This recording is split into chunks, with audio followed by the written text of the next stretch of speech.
Hello students, welcome to second lecture of some of the important question. Hope you don't have any confusion in first part, but if you find any confusion, feel free to ask. So let us start with next question. So the next question is, calculate the osmotic pressure in pascals exerted by a solution prepared by dissolving 1 gram of polymer of molar mass 1,85,000 in 450 ml of water at 37 degrees Celsius. So this will be our equation. Pi is equal to IMRT, but no need to use I in this case, because I represents want of factor, and want of factor is effective if molecules dissociates or associate. That means, as for example, when we use NaCl in the solution, then NaCl will ionize into Na plus and Cl minus. That means 1 mole of NaCl can give 2 moles of ions. So proteins do not dissociate or associates. Association, that means two different molecules will combine with each other and behaves as a single molecule. So no such reactions occurs with protein. So no need to concentrate on I. So our equation will be pi is equal to mRT, where m represents molar concentration, r represents ideal gas constant, and T represents temperature in Kelvin. So our equation will be pi is equal to mRT, where m represents molar concentration. Now as we know that molar concentrations is equal to number of moles upon volume. So number of moles is equal to mass upon molar mass. So as we know, mass given is equal to 1 gram, and divided by molar mass of the protein is 1,85,000. Okay, so this will be the number of moles, and volume, it is mentioned 450 ml. That means it will be 0.45 liters. Okay, now remaining values, gas constant, as mentioned, we need to find answer in pascal. So gas constant, if pascal unit is used, it will be 8.314 into 10 raised to 3, and unit will be pascals, liter, Kelvin inverse, mole inverse. Okay, so this will be unit of gas constant, and this will be the value. All you have to do is concentrate on value.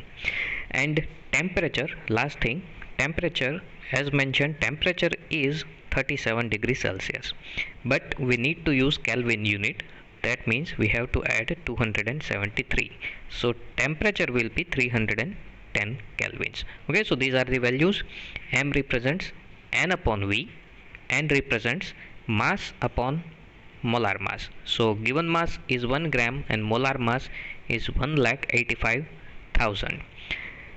Divided by volume, so volume is mentioned in milliliters, so we need to convert it into liters, so it will be 0.45 liters. Gas constant 8.314 into 10 raised to 3, and temperature will be 310. So let us put this value in our equation. So this will be our values. M represents N upon V, so N value is 1 upon 1,85,000, divided by volume, which is 0.45 liters, multiply by gas constant R in pascal, and temperature 310 Kelvin, so that our pi value will be 30.98 pascals, or roughly 31 pascals.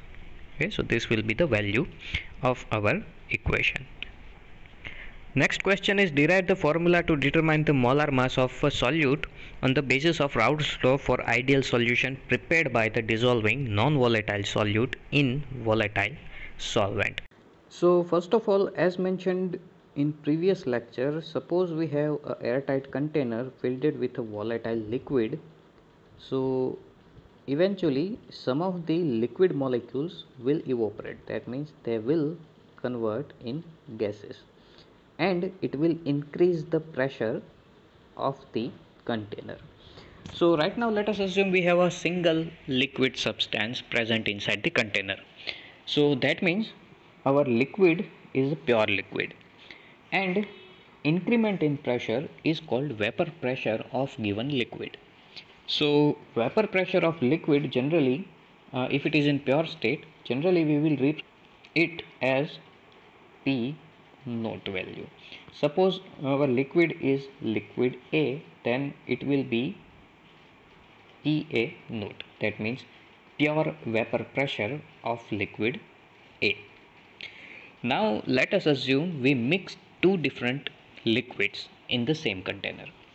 So second situation is we have a container, airtight container again, and in this airtight container we have two different liquids mixed together, liquid A and liquid B, and both of them are volatile, so eventually both of them will evaporate, and some of the A will increase pressure and some of the B particles or B liquid in gaseous state will increase the pressure. So total increased pressure is called P total, or in short we can call it PT. PT represents total pressure, total vapor pressure of liquid A and B both. So what is going on here? Total pressure do not belongs to single liquid. It belongs to two different liquids, liquid A and liquid B. But both of them are in mixture, both of them are in solution state, none of them is pure. So we cannot call their vapor pressures as PA naught and PB naught, because these values are used only when these liquids are in pure state. That means when you have 100% liquid A, at that time pressure, vapor pressure is called pure vapor pressure of A and pure vapor pressure of B if you have pure liquid B. But in this case we have mixture of them, so contribution in total pressure of liquid A will be called PA, partial pressure of liquid A, and contribution from the second liquid is called PB, partial pressure of B, and summation of both of them is called total pressure.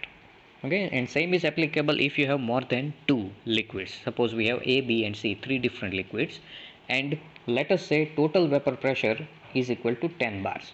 So if we assume that from the A side contribution in total pressure is, let us say, 3 bars, from the B contribution from B is, let us say, 4 bars, and contribution of C will be 3 bars. Okay, and these are called partial vapor pressure of each liquids. So in this case let us say our total vapor pressure is 10 points, and let us assume out of 10 partial vapor pressure of A is 6 points and partial vapor pressure of B, obviously it will be 4 points. So 6 bar of pressure is provided from the liquid A and 4 is provided from liquid B, and that's why total vapor pressure is 10. So how can you get PA? So simple equation for finding PA is mole fraction of A multiplied by pure vapor pressure of A. This will be the equation for finding partial vapor pressure of given liquid. So first thing, you have to find mole fraction of first liquid, and you need to find pure vapor pressure of that liquid. Okay, with example let us discuss this point. Suppose given quantities are, we have 5 moles of A liquid and let us say we have 3 moles of liquid B.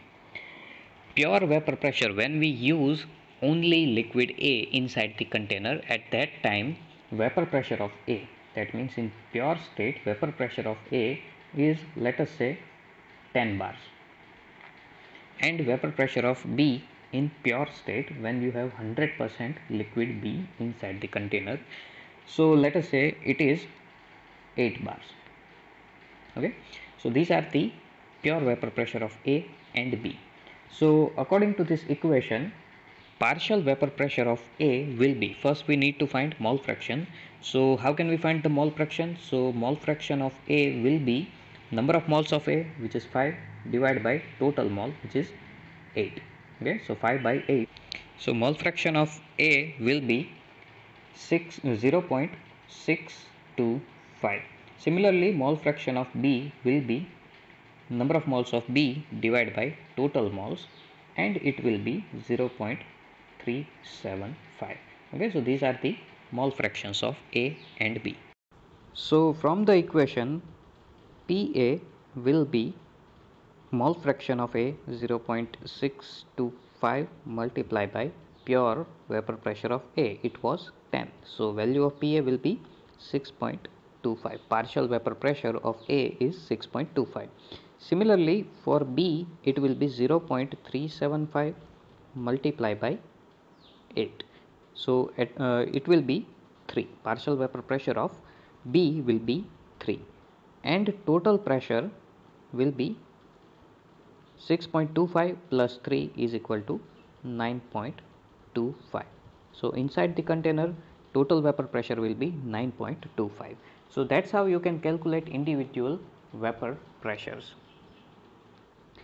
So now let us assume a second scenario where when we have two different compounds, we have A liquid as a solvent and B solid as a solute. So let us say our solid is non-volatile. That means it do not convert in gaseous state. So when we dissolve B solid inside the A, only possible gaseous state conversion will be obtained from liquid A. So inside the container, suppose we have a solution of B dissolved in A. So right now we have two different compounds again, but as we know B is non-volatile, so no contribution from B side will be obtained. So what will be the value of total pressure? So as mentioned earlier, total pressure is equal to partial pressure of A and partial pressure of B, because we have both of them. But in pure state, B is a solid. So pure vapor pressure of B, because it is non-volatile, so it do not increase the pressure inside the container. So pure vapor pressure of B will be 0. So in this equation, when we expand this equation, Pa represents Xa multiplied by Pa naught, and Pb represents Xb multiplied by Pb naught. But as we can say, Pb naught is equal to 0. So this whole term will be removed. Here plus sign will be placed. So whole term will be removed. So total pressure only belongs to volatile liquid. Okay, so our total pressure is equal to partial pressure of volatile liquid, in this case when we have non-volatile solute. Okay, again this property is colligative property. That means lowering in vapor pressure depends on number of moles of added quantity of non-volatile solute. So we can say that, suppose in pure state vapor pressure of is 100%, and when we add B solute solid in it, it will decrease. That means total pressure will be less than pure vapor pressure of A when we add non-volatile solute in it. Okay, this is only applicable when we add non-volatile solute. So total vapor pressure will be less than pure vapor pressure of A. So this decrease in the pressure is directly proportional with the quantity added of non-volatile solute. We can calculate lowering in vapor pressure, and from that value we can calculate the molar mass of added substance. Okay, so now let us move on the main point. Answer is mentioned on page number 47. So our point is relative lowering of vapor pressure. So as we discussed, this will be the partial vapor pressure of liquid. Suppose we have liquid 1, then partial vapor pressure of liquid 1 is equal to mole fraction of liquid 1 multiplied by pure vapor pressure of liquid 1. So what is the change in the pressure?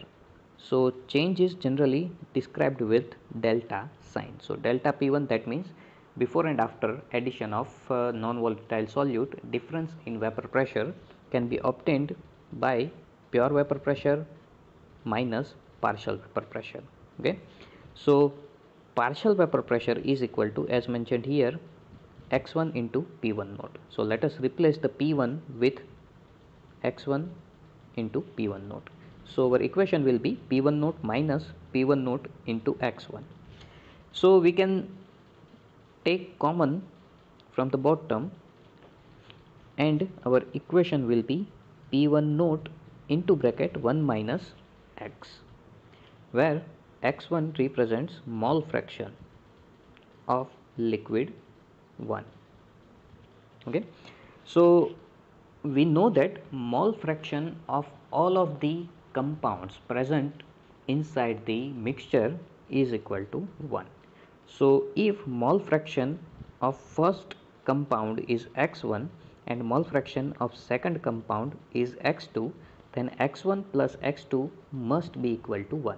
Okay, this is true for each and every mixtures. Mole fraction, total of the mole fraction will be always 1. So if we can change this equation like this, 1 minus x1 is equal to x2. We can shift x1 from the left hand side to right hand side, and you will get x2 is equal to 1 minus x1. Okay, so we are replacing the value of 1 minus x1 with x2. So delta P1 will be x2 into P1 naught. Now note that x1 is our liquid, volatile liquid, and x2 belongs to non-volatile solute added in it. As for example, let us say we added urea inside the water. Water is comparatively low volatile liquid, but still it will increase some vapor pressure.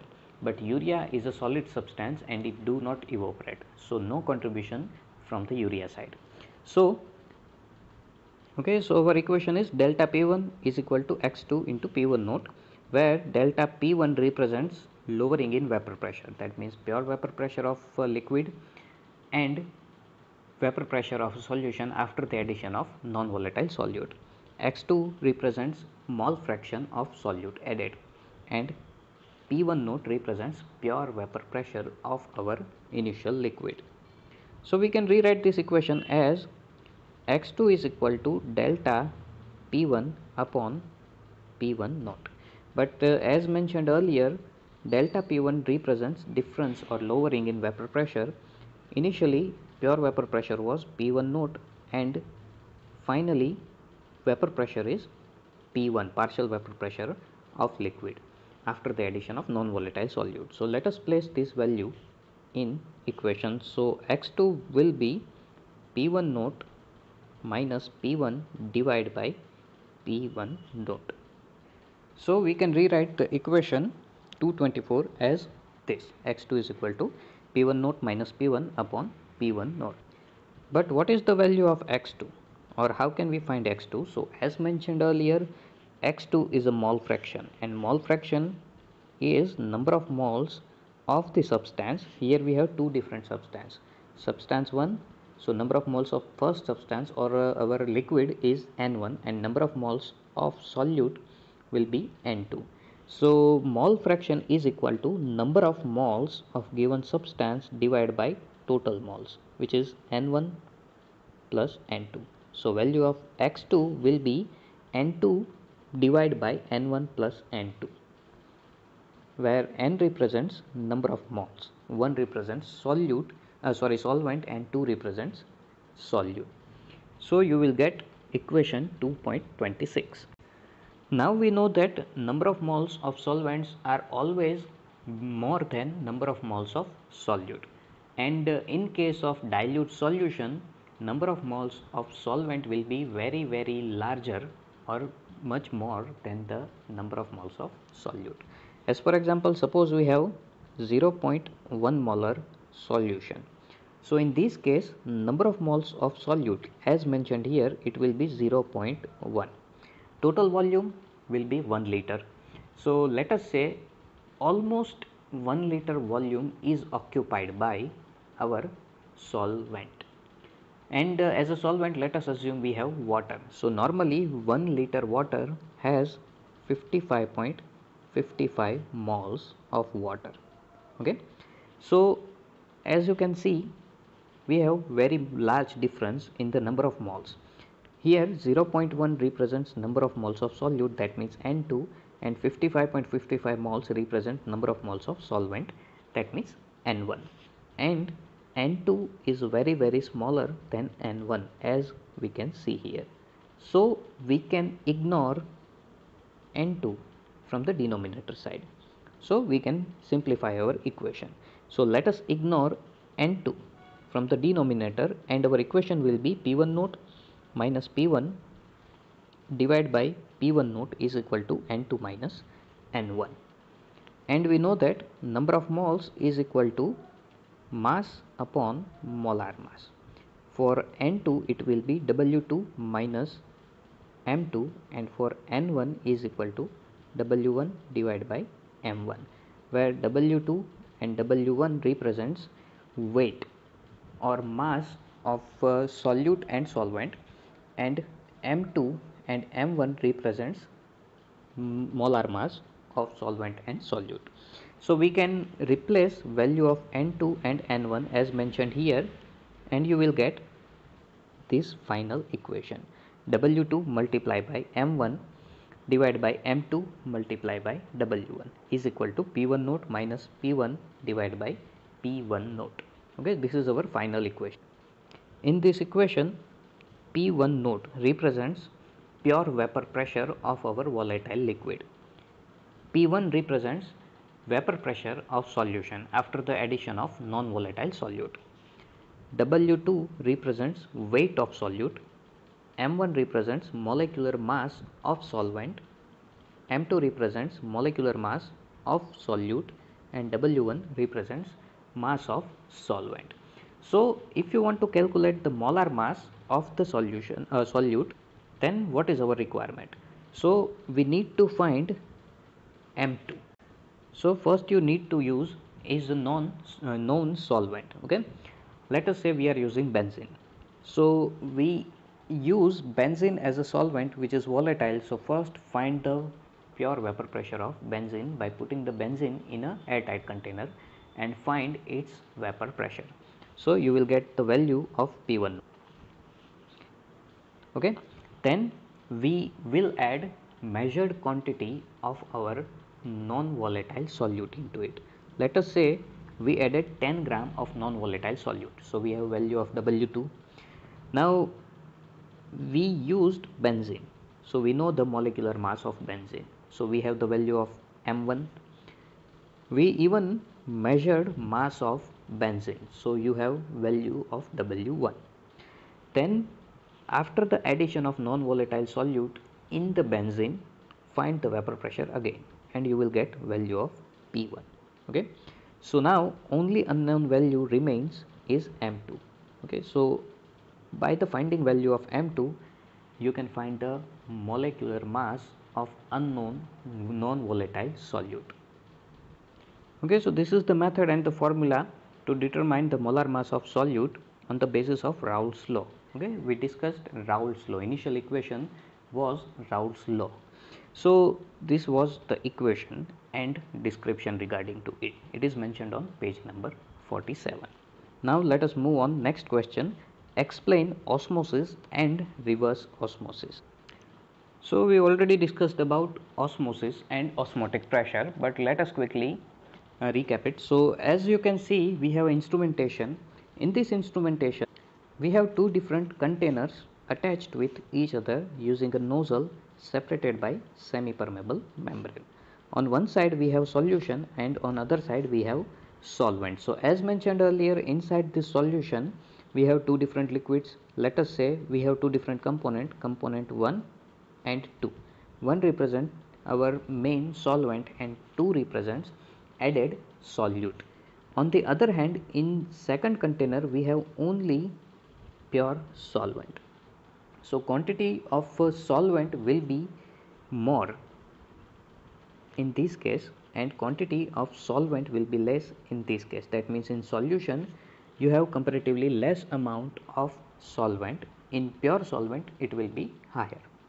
So as mentioned earlier, semi-permeable membrane will allow solvent molecules to pass through it, and it won't allow solute particles to pass through it because solute particles are usually larger in size. So flow of the liquid will be from one side to other, and in this case it will be from right side to left side. So level of liquid will decrease in second container and it will increase in first container. To prevent this flow of a solvent from right to left, we have to apply extra pressure on left hand side. Okay, so as we can see, we have atmospheric pressure plus we applied some pressure to prevent this flow. This pressure is called osmotic pressure, and this process when liquid flows from less concentrated solution towards the higher concentrated solution, it is called osmosis. Many these type of osmosis processes are daily occurs. Some biological processes regularly uses osmosis. As for example, our cells absorbs water with the help of osmosis. Cell walls are usually made up of semi-permeable membranes, so they will allow water molecules pass through it, and all of the nutrients will remain inside the cell. It will want semi-permeable membrane cell wall won't allow these nutrients present inside the cell to pass through it. That's why it will remain inside, and water molecules can go inside the cell using this type of method, that means osmosis. Detailed description about osmosis and osmotic pressure is mentioned on page number 52. You can check it yourself. If you have any confusion regarding to the description mentioned in textbook, feel free to ask. Now let us move on reverse osmosis. Okay, back to the previous figure. So let us say our atmospheric pressure is 1 atmospheric pressure, and the value of pi in this case, let us say it is 0.5. okay, so you have to apply pressure equals to 0.5 atmospheric pressure to prevent solvent flow from right to left. But if we increase the applied pressure more than that, that means let us say we applied 1 bar pressure, 1 atmospheric pressure instead of 0.5, then what will happen? Then solvent flow will takes place from the solution side to solvent side. That means opposite process of osmosis will occur due to the higher pressure. Okay, if we apply more than pi value, then reverse osmosis will occur. That means solvent particles will flow from solution to pure solvent or high concentrated solution to low concentrated solution. Okay, if we apply more than pi value or osmotic pressure. So this is called reverse osmosis. Our purifiers, water purifiers, generally use this type of reverse osmosis process. They are called RO purifier. RO stands for reverse osmosis. Here reverse osmosis process is mentioned. We have salty water on one side of the container and fresh water on the other side. They are separated with semi-permeable membrane, and we are applying pressure, and applied pressure is more than osmotic pressure. That's why when we apply the pressure, because of pressure our solvent molecules will pass through the semi-permeable membrane, and salt molecules or particles are not able to pass through the semi-permeable membrane, and you will get fresh water from the outlet side. This is how water purifier works. But reverse osmosis or RO water purifiers are not advisable to use because RO filter out most of the salt present inside the drinking water. Some of the quantity of salts are required for drinking water. That's why drinking water is also referred as mineral waters, and minerals are normally salts. Okay, different type of salts which are necessary for our bodies are called minerals. So RO purifies most of these type of minerals from the water, and you will get mostly distilled water. Usually the quantity of salt or concentrations of salts are measured in part per million, ppm, and for drinking purpose requirement of ppm is, as mentioned, 30 to 400 ppm, and ideal water normally has 215 ppm to 400 ppm. This is the ideal range for drinking water, but in RO 90% plus dissolved salts are removed, and that's why you will get 20 or less ppm in RO water. It is not advisable to consume this low ppm water for drinking purpose. Okay, now let us move on our next question. Benzene and toluene forms ideal solution over the entire range of composition. The vapor pressure of pure benzene and toluene at 300 Kelvin are 50.71 mmHg and 32.06 mmHg respectively. Calculate the mole fraction of benzene in vapor phase if 80 gram of benzene is mixed with 100 gram of toluene. Now given quantities are pure vapor pressure of benzene is mentioned, let us call it PB note. So pure vapor pressure of benzene is 50.71. Pure vapor pressure of toluene, let us call it PT, where T represents toluene, it is 32.06 mmHg. Now quantity or mass of benzene is 80 grams and mass of toluene is 100 grams. Molecular mass of benzene is 78 and molecular mass of toluene is 92.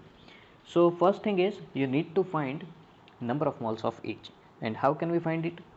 Mass divided by molar mass. So 80 divided by 78 for benzene and 100 divided by 92 for toluene. So number of moles of benzene will be 1.026. This will be number of moles. Let us call it NB, where N represents number of moles. And similarly for toluene, number of moles will be 1.087. You can calculate these values yourself. So let us call it NT, where N represents number of moles. Next thing is we need to find mole fraction of each so that we can find partial vapor pressure of it, and then we can find total vapor pressure. Okay, so mainly we are doing this calculation for finding total vapor pressure, and for total vapor pressure we need partial vapor pressure of each volatile liquids, and then summation of partial vapor pressure gives total vapor pressure. So XB, that means mole fraction of benzene, is equal to number of moles of benzene, which is 1.026, divided by total moles. It will be 1.026 from benzene plus 1.087 from toluene. So mole fraction of benzene will be 0.486, and similarly you can find the mole fraction of toluene by putting number of moles of toluene divided by total moles, and you will get 0.514, and you can verify your answer by adding these two together. It should be 1. Mole fraction of toluene plus mole fraction of benzene, it should be 1 if your answers are correct. Okay, so now we have mole fractions as well as pure vapor pressure. Pure vapor pressures are already mentioned and we calculated mole fractions of each. So now we can find partial vapor pressure of benzene and partial vapor pressure of toluene. Our equation will be mole fraction of benzene multiplied by pure vapor pressure of benzene. So as we calculated, mole fraction of benzene is 1.0 it is 0.486 multiplied by, vapor pressure is already mentioned, 50.71. So PB will be 24.65. This will be the partial vapor pressure of benzene. Similarly, we can calculate for toluene. Mole fraction of toluene will be xt multiplied by pure vapor pressure of toluene will be pt naught. So xt is 0.514 multiplied by pure vapor pressure, it is mentioned 32.06. So you will get partial vapor pressure of toluene which is 16.48. So total vapor pressure, that means summation of both of these, will give us P total. It will be 41.13. This will be total vapor pressure. Okay, so we got the mole fractions in liquid state and total vapor pressure and partial vapor pressures. Now main question is calculate the mole fraction of benzene in vapor phase. Okay, we need to calculate mole fractions in vapor phase. We calculated it for liquid phase and now we have to calculate it for vapor phase. So how can we calculate it? So first of all, how can we find mole fraction in liquid state? So our equation was for benzene, we need to find number of moles of benzene and then we divide it with total moles. That means number of moles of benzene plus number of moles of toluene. It will give us mole fraction of benzene in liquid state. Now how can we find it for vapor phase? For vapor phase we need, let us call it Y. Mole fraction of benzene in vapor phase, it will be YB, and mole fraction of toluene in vapor phase, it will be YT. So just like mole fraction in liquid phase, we used number of moles. Instead, in vapor phase, we will use their partial vapor pressures. So YB will be partial vapor pressure of benzene divided by total pressure. And total vapor pressure, that means pressure of partial vapor pressure of benzene plus partial vapor pressure of toluene. And similarly for toluene you will get partial vapor pressure of toluene divided by total vapor pressure, and you will get vapor pressure mole fraction of toluene in vapor phase, and from this equation you will get it for benzene. So let us put our values. So partial vapor pressure of benzene was 24.65 divided by total vapor pressure, it was 41.13. So YB or mole fraction of benzene in vapor phase will be 0.599 or 0.6. This will be mole fraction of benzene in vapor phase. Whereas if you want to find for toluene, although it is not asked in the question, but let us calculate it anyway. If you want to find it for toluene, then partial vapor pressure of toluene divided by total vapor pressure. So total partial vapor pressure of toluene is 16.48 divided by total 41.13. So you will get 0.4. Again, total of both of these, it must be 1, and it is 1. Okay, so this is the mole fraction in liquid phase. In vapor phase. In liquid phase we used number of moles. In vapor phase we will use their partial vapor pressures. Okay, so all the required content is covered, and if you find any confusion regarding to this explanation, you can ask me anytime and we will try to understand it.